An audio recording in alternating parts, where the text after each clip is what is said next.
Welcome to episode 4 of Media Conversations with Malik Cooper. I'm your host, Malik Cooper, joined here today by Sportswriter for NCAAHoopsDigest, FBSchedules, and a number of other outlets, Brian Wilmer. Welcome to the show. Thanks, Malik. I appreciate your having me. Anyone that looks into your online portfolio is going to see that you're a U.S. Basketball Writers Association member, a sports writer for multiple outlets, like I stated, a podcast host, and a DJ. And for anyone who listens to the Shouting from the Raptors podcast with you, co-hosted by Alex Zetlow, you know that all these projects are done while you're maintaining a quote-unquote day job. So the first thing I wanted to ask you was, how do you manage all these responsibilities so efficiently?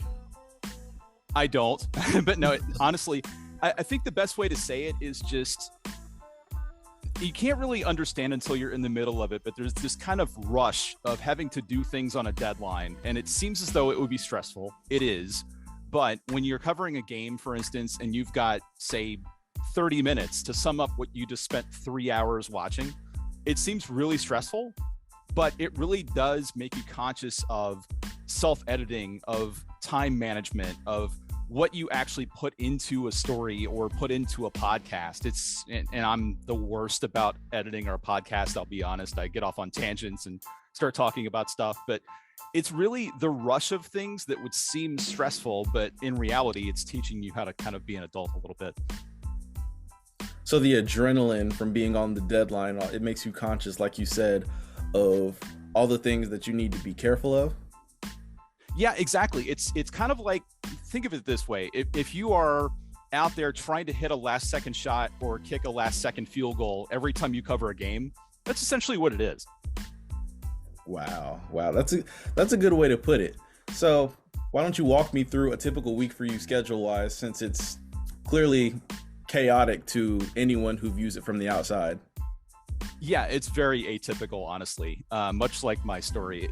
Essentially, working a 40-hour job and doing this stuff, it's kind of tough to describe a normal day because there isn't one. But essentially, what I do is I'll go through my normal day, and then either I will cover a game locally, which is, the Winthrop games or a Charlotte game or something like that, or I will occasionally travel, which adds another interesting component to this. If I'm going to somewhere like Gardner-Webb or Appalachian State or something like that, that also adds in that travel component. So essentially, I'll work a normal job, and then I will go to whatever venue I'm going to. I'll get there about an hour beforehand usually, because there are a number of things I want to investigate. I want to see if anybody's not playing, if there's something in the arena that I need to report on that's, kind of a buzzworthy thing or something like that. And then I'll go through the game. Then after the game, we'll meet with the coaches and or players, get their thoughts on what happened,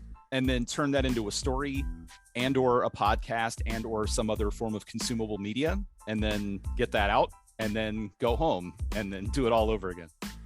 Can you give me an example of one of these times where you had to go out and travel while also... Well, since you have to do this in your spare time, like you said, you work a 40-hour job while you're doing this. When was the most recent example of you having to go travel to App State or one of these different places? The most recent one, I think, was Gardner-Webb. I went over there for a game, I believe, with Wofford. And essentially, for those who are unfamiliar with where I am, I'm in the northern part of York County in South Carolina. So Gardner-Webb is about probably an hour and 10 minutes from here, and in the afternoon traffic, it adds that much more time to it. So essentially just work 8 to 4 and then get in the car, head over there, and try and get there by 6 o'clock. Like I say, I like to get there an hour ahead of time, and then after that game's over with, it's probably about 9:15, and then go back, do all the post-game media responsibilities, file from courtside by about 10, and then drive home and get home around 11:15. So yeah. You must really love what you do to be working essentially from 8 to 12 at midnight. I either love what I do or I hate myself, or both. Yeah, it can seem like torture to someone else from the outside. So I already brought up the Shouting from the Rafters podcast, and on the second most recent episode, I recall listening to that and hearing you quote the Big South League bylaws and how the teams weren't allowed to play within 48 hours of each other. I was just really impressed by that. So my question is, being from Virginia, what brought you to the greater Charlotte area and gave you such a passion for covering Winthrop basketball in the Big South Conference as a whole? This is a long story, so I'll try and keep it as short as possible. Okay. I am from Lynchburg, Virginia, which is where Liberty University is, and Liberty is a former Big South member. So I kind of grew up around the Big South. I would go see probably 6-7 Big South games a year up there. And so you kind of become connected with the stories and the people and those sorts of things. And really, that's what's kept me around the Big South, is just the stories behind everything. We kind of talked about it on a recent podcast about how there are a lot of people who want to cover ACC. There are a lot of people who want to cover SEC. There are all these bigger stories that people aspire toward.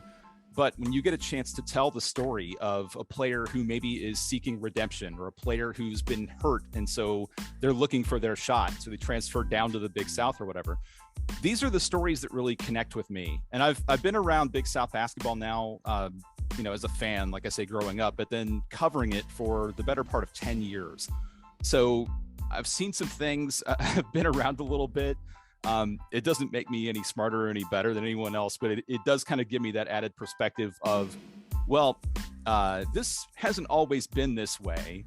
And when things were different, it's kind of cool to be able to explain, okay, this is where we came from. This is where we are now.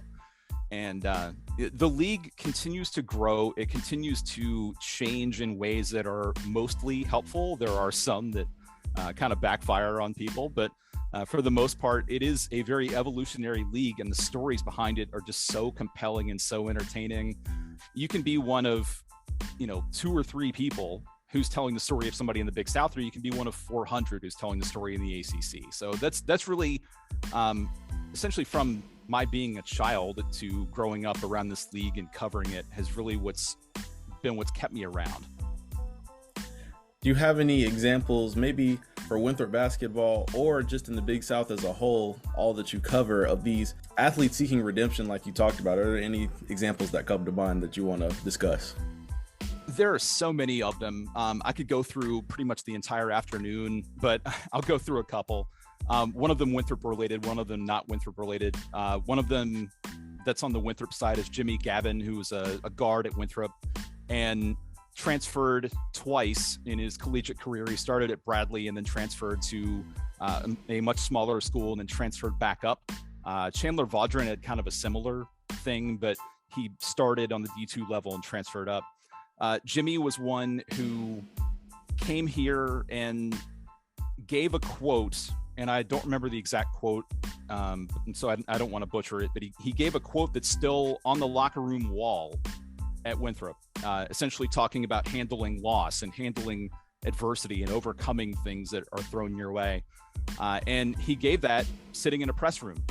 And a lot of times people don't understand the knowledge, the wisdom that these guys have and the places that you find it.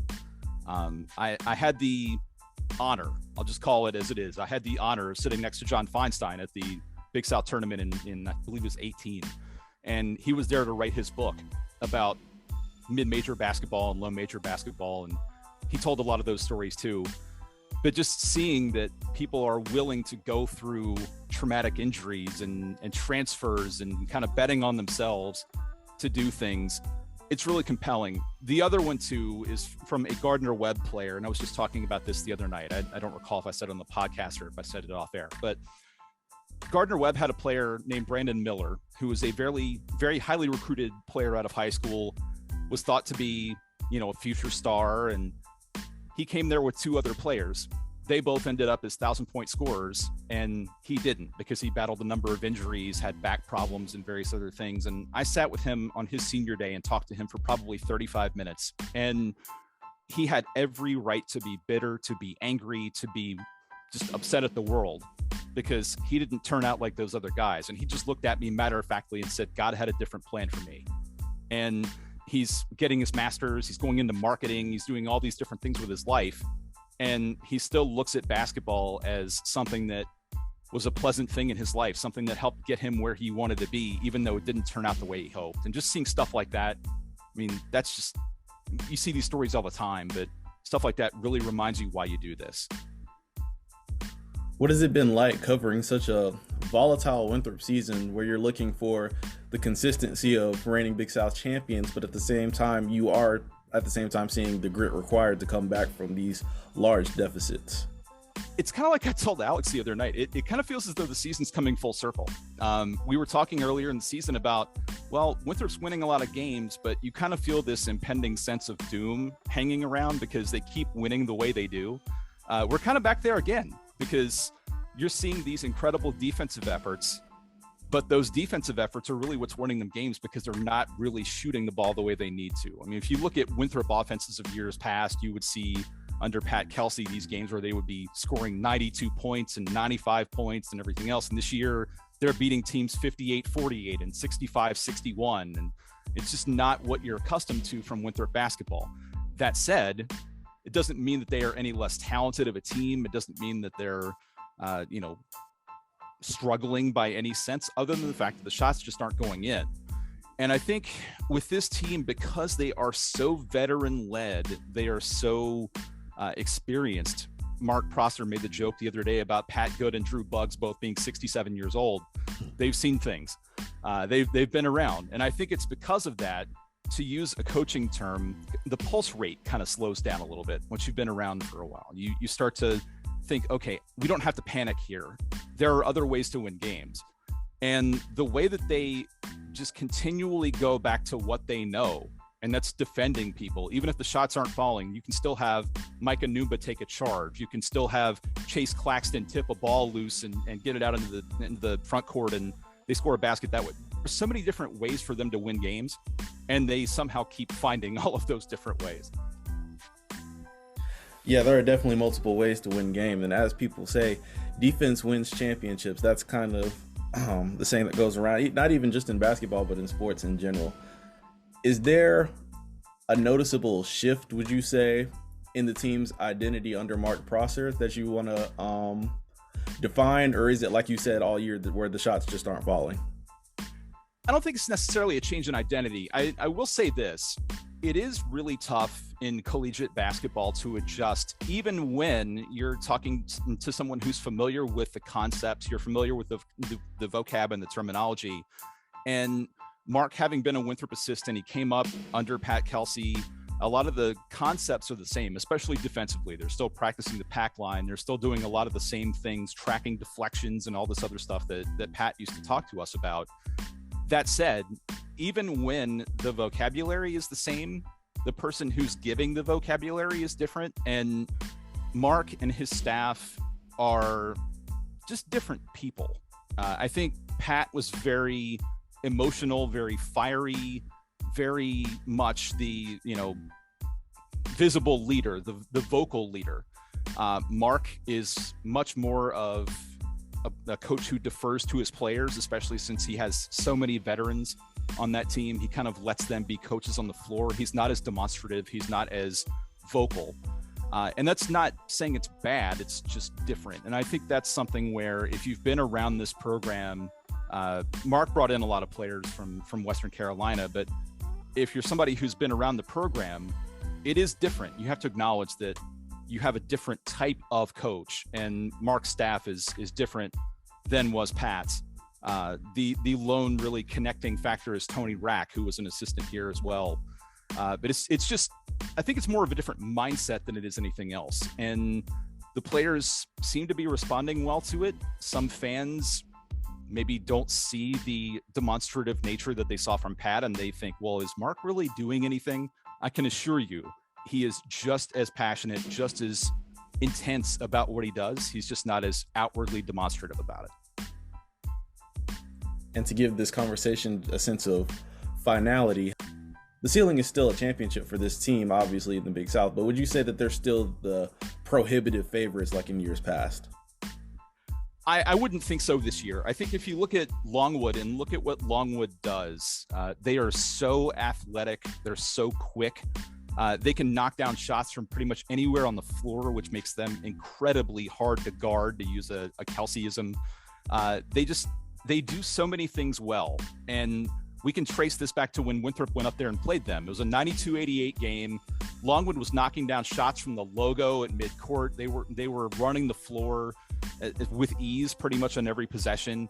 And they are so athletic that it makes it tough to do what you want to do on offense.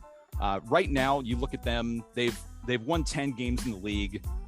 And even if they lost every game the rest of the way out, that's still a championship level season. I think at this point, Winthrop needs to win out and get a little bit of help, because with a situation where, let's just say they end up tied, Longwood still has that tiebreaker. So Winthrop needs to win out and get help from somewhere. My question is where that help will come from. They play High Point twice, does Longwood. They play Campbell as well. Either of those teams are capable of beating them. You just kind of think if that's going to be the case, they have to pull Longwood down into their game as opposed to playing Longwood's game, which is a challenge. I think if you look at the top two in the league, though, there's Longwood, and then there's either Winthrop or Gardner-Webb, and we'll know a lot more probably within the next week or so. I heard you talk about Pat Kelsey having a more demonstrative personality and using Kelseyisms, as you said. What was your relationship with him like while he was here? Great question. I think it was different on the court versus off the court. There are so many different things where I would ask him a question after a game, and he would just kind of give me this look, and I can't really even describe it, but he would just give me this look like, I'm going to answer this because I like you, but I really don't want to. And, I could be completely misinterpreting him, but that's just the way I saw it. It was cool to watch him evolve because when he first got here, he had gone through some stuff in his life, and I think there were a lot of questions in his life still about where his priorities were and what he really wanted to do with himself. He had been out of coaching and got back into it and came here, and I think he was still kind of feeling his way a bit. He gradually warmed up to us, to Brett McCormick, who was with the Herald before Alex, and to Alex. And he really just evolved as a person, as a man. I got to see him with his kids, with his family. His dad and his brother would constantly come down and stuff like that. And it was just really cool to see the man, not just the coach. It got to the point where during the onset of COVID, he would take post-game press calls from his car. He would be in the back seat. He would be with us on Zoom and, doing stuff like that. So that was cool. And then after games, I would leave the arena at, probably an hour and a half after the game's over with. And I'm walking through the hall and I would just see Pat randomly pop up. He would come out of his office or something. And, it was a much different conversation. It was more of a friendly conversation. Hey, Brian, how are you? Have you seen Presbyterian play recently? Stuff like that. Just really a different environment between he and me, or him and me, however you want to say it. And I recall the situation where he took the UMass job and then didn't take the UMass job. I kind of wrote a story about his time here then, and then realized after he didn't take the job, I'm like, well, this kind of isn't accurate anymore, but I left it up there. He's just, I think people who watch him on TV or who see him in the Coliseum, they see this fiery guy, this marketer, this guy who's ready to get out there and, go mix it up with the students on campus and really try to sell his product. But he's also a very calm, very family loving man, very gentle man off the court. And I appreciate him, even though our relationship wasn't always perfect. I think it's going to be that way with any media member and any coach. I appreciate him and who he is. Well said. And next, I want to get into just your career as a journalist as a whole, because you write for a number of different outlets. I already stated NCAAHoopsDigest and FBSchedules, but there's also a number of other ones. So I wanted to ask you how you got into writing for all these different media outlets and covering all these different leagues and teams, and how you manage it all at once, to kind of go back to my first question, because it's definitely a lot. Yeah, this is another story I could spend an hour telling, but I won't. This all started years and years and years ago. And I say that as, 10 or 12. It's not 50, although I feel like it at times. I am a recovering radio person. I got out of that because I had to be an adult. I'm also a recovering collegiate paper writer. If anyone's familiar with Elon University with the pendulum, I wrote some stuff up there. But I'd kind of gotten out of it and hadn't really thought about doing that even as a side hustle. And there was a friend of mine named Eric Merlis who works for Fox Sports, does talent stats and a number of things for them. And he started an outlet where he was gathering people who were in the business, people who were familiar with how the sports business operated. And he founded a site called The Writers. And for some reason, he asked me to be part of it. And a friend of mine was also part of that outlet. And we wrote for Eric. We had a podcast that came from that site that lasted for, I guess probably 6-7 years, I think. And then after that was over with, I'd kind of gotten out of it again. Then I started working for a site called Stadium Journey, which goes around and reviews different ballparks, arenas, all that, with a number of different factors. It's stadiumjourney.com. I won't explain the entire stuff behind it, but you can go research that if you like. And I was covering a Winthrop game, and while I was there, I had seen an email from the Stadium Journey owner who had said, "Hey, FBSchedules.com needs writers. Is anybody interested?" So I reached out to them, started writing for them. Then through Stadium Journey, I met the managing editor of NCAAHoopsDigest. He asked me to come on board right when he started the site. So I've been around ever since that started. And then I was there writing for Digest when, sitting next to Brett McCormick, he asked if I'd be interested in writing some for the Herald. And I said, of course, because again, I don't know whether I love myself or hate myself. And that was back in 2014. So I started writing for the Herald at that point and have been doing stuff for them ever since.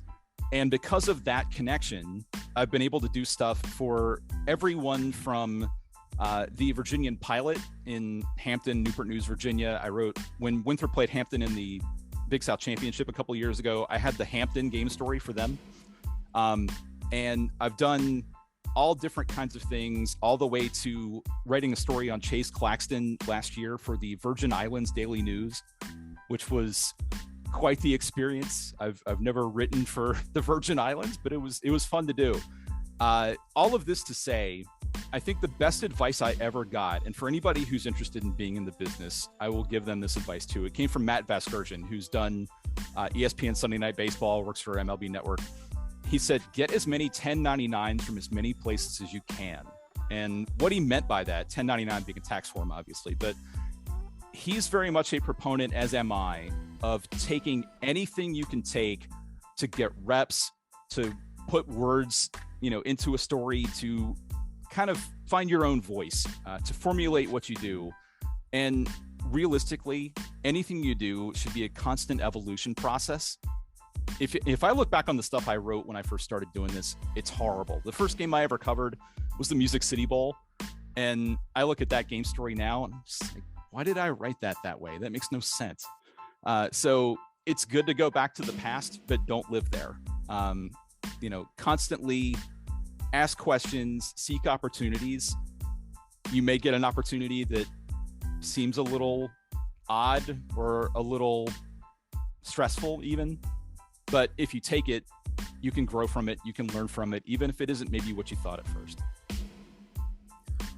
On episode 2, I was talking with Alex about keeping my old articles, and even this podcast is sort of a way that I find my own voice, like you were talking about. But to backtrack a little bit, you said that this all started when you got out of radiology. So I want to go back to your college career. What did you do in college and what did you major in? I was actually a communications major, which shouldn't really surprise anyone. I was doing campus radio, off-campus radio, newspaper stuff. I spent far too many nights in a radio station, and this is something I probably don't want to admit, but I will.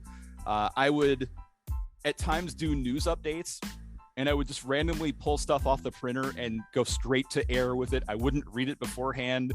If you ever get into radio, don't do that. Just trust me, don't do that. Even though you get a pronunciation guide, don't do it. I made a lot of mistakes along the way in college. I was a dumb college kid. I think we all probably were at one point, but the only way that it's a mistake is if you don't learn from it. I learned through all those hours of doing things that, I wasn't sure where they were going to take me. I look back now, and just being a communications major, even if I hadn't gone into this field, if I had just been some random person who's putting together Excel spreadsheets every day, that communication training teaches you how to form a cogent thought. It teaches you how to talk to people. It teaches you how to convey what you're trying to get across. And people come to me a lot and they say, what should I major in college? What do I want to do with my life? And I tell people, if you're not sure, just major in communications, because there's so many translatable skills that come out of that. And if I hadn't majored in communications, I probably would have gone into some kind of business major. I was also a Spanish minor, which is a dumb random fact about me that I very rarely get to use. But I think anybody who's still undecided about what they want to do when they leave high school or where they want to go, communications is the place to be, because it can teach you so many things, whether you get into marketing, PR, radio, TV, news, whatever else, whatever you want to do, you can take those skills with you anywhere. You called your Spanish minor dumb. It seems like the self-deprecation that Alex is always talking about is really real. We have to stop that. I thought it was just an inside joke on the podcast, but it's real, and it needs to stop now. It is real. I'll be the first one to admit that. And realistically, I think it's just because being where I've been, I see all these big name people. I mean, I sat at the NCAA tournament next to Jeff Goodman, and anybody who's a basketball person knows who Jeff Goodman is, one of the bigger voices in the game. I've been privileged enough to meet all these people and do all these things. And in reality, I'm just a random person who shows up at places and writes words. I mean, that's who I am. So I can freely admit that. In fact, I even have a joke, kind of a self-deprecating joke in the first line of my Twitter bio, non-award-winning sports scribe. That's what I am. I show up, I write words. I'm not one of these people who, gets a ton of plaudits. I kind of toil in obscurity. So that's kind of where my life has taken me. Since you talked about the different paths you can go into when you have a mass communications degree, I also look at things through that lens, and I wanted to talk about, how did you get into the radiology side of it, since that's what you did after college? Well, I think the only thing that led me to, and this is another thing where I'm going to be kind of revelatory about myself. I am very much an introvert. I am not someone who grew up talking to everybody I saw. I kind of shied away from people, and maybe getting behind a microphone changed that. I don't know. But I'm still introverted. I think it was just the fact that I could sit there and play songs or talk sports or whatever I wanted to do, and I didn't feel as though I had 10,000 people staring at me. Maybe that helped. But I think the whole podcast thing is really what got me into that path, because this was back when podcasts were still not really a thing. Nobody knew what they were or how they really impacted anything. And it came from, much like mine and Alex's story, it came from my friend Ed Barnes, who works for Fox Sports San Diego now. We were just talking, and he said, hey, why don't we do a podcast? And it's very much like mine and Alex's story. And that's what happened. We started, and it's really embarrassing to say this now, we started by doing it over the phone, because time was, you would have to do podcasts over the phone. There wasn't the studio stuff there is now and all that. And it feels like I'm talking about the prehistoric ages when I say this. It's like 2007. But we had to do it over the phone, and we did all kinds of crazy stuff. We interviewed the former editor of Deadspin. I'm sure most people know Deadspin.com. Will Leach, who's a good friend of ours. We interviewed him while he was walking through downtown Manhattan, just talking on the phone. And we had this conversation going on while he was just telling us about random things he saw in Manhattan. And I think really, I keep going back to finding your voice. I think that's what led me to finding mine is, okay, I'm not comfortable talking to people. I've got to make myself comfortable talking to people because it's the only way I'm ever going to succeed. And that podcast, for as silly as it was at times, taught me a lot about who I was. And, you know, I wanted to be behind a console for the longest time. I wanted to be playing music or talking sports or whatever. And then it's like, well, I can either do that and get no money doing it, or I can get into something else and try and parlay these skills. So I chose the latter, but I still keep going back to podcasts and you know, talking and all these various other things, because if I can't make a living doing it, I at least want to make a life doing it. Absolutely. And speaking of knowing yourself, I know that personally I love NBA basketball. That's my passion, specifically the Boston Celtics. So I wanted to ask you if it sounds like your passion lied in radiology, like you said, but you didn't want to make no money like you were kind of just talking about. So can you go a little more in depth about what maybe your dream was when you went to college and decided to major in mass communications? Yeah, I think realistically, my dream, and I say this as one who has ever evolving dreams, I think my dream was to be, you know, sitting behind a microphone for 30, 40 years, playing music or talking sports and talking about what I knew about it. Dreams kind of lose their ability to be realistic at times. And so I had to constantly reevaluate mine. And it's funny, you mentioned being a Celtics fan. I grew up a Celtics fan myself. I don't follow the NBA as much as I should now. But growing up, I think my story was very similar to everybody else's. I mean, there were constantly sports on in the house. I was constantly playing a sport or watching sports or something. I was either, you know, playing baseball or shooting basketball or, you know, kicking a football around or something. So that was always in the front of mind for me when I was evaluating, okay, what do I want to do when I grow up? And I still haven't. But I think it's just, in looking back now, I can probably say my dream was to be able to talk to people about either music or sports. I don't think that's what I knew my dream was at the time. I think my dream at the time, the way I saw it was, okay, I just want to get into a decent job where I can make money and talk about stuff. Now, I think looking back, the dream was, this is something I know, this is something I believe in. I'd like to talk to other people about it. And now I've seen the other side of the business where I realize, yeah, okay, I can do this and do other things. So it's funny how life kind of gives you what you think are setbacks, but in reality, they give you the clarity you need. We haven't discussed your work with Beers, Business, and Balls yet, so can you go into detail about the work you do there? I would love to. That is actually mostly College Hoops Digest, but let me give some background behind how that name appears there. That is actually a kind of a lifestyle site. It's through House Enterprise, which I say I'm part of House Enterprise at the end of every podcast I do for Shouting from the Rafters.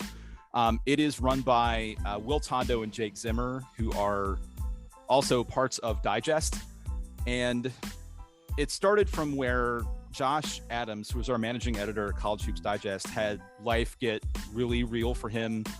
He went through cancer treatments and got married and all of a sudden had a stepchild and all these other things. So Will and Josh had this lifestyle brand, and Jake did too. And essentially the idea was brought to Josh of, let's make this part of this lifestyle brand, and we'll kind of fold in Digest with what we're doing.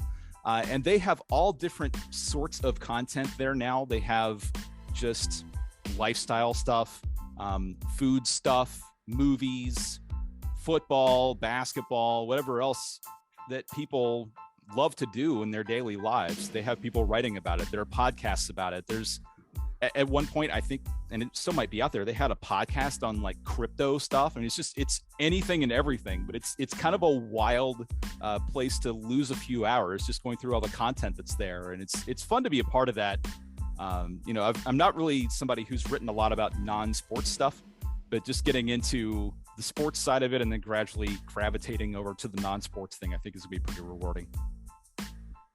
You're doing an amazing job with your journalistic career, Brian, and I'm happy that I got to have you on the show to discuss it. That is all for episode 4 of Media Conversations with Malik Cooper. And for more content like this, you can follow me on Instagram at Malik Cooper Media or support the show on Twitter at MCMC Podcast. If you'd like to see Brian's work, he's also on Twitter at Sports Matters, or you can listen to the Shouting from the Raptors podcast on Winthrop Basketball that is co-hosted by he and Alex Zetlow on Spotify. Are there any final thoughts you want to share with our audience? The only thing I will say is to you and to anyone who listens to this, you will battle self-doubt, you will battle questions, whatever you decide to do. Just realize as you start to learn, you will learn things every day. You will get past any of these hurdles that you encounter, and your voice matters, so continue to use it. Well said, Brian.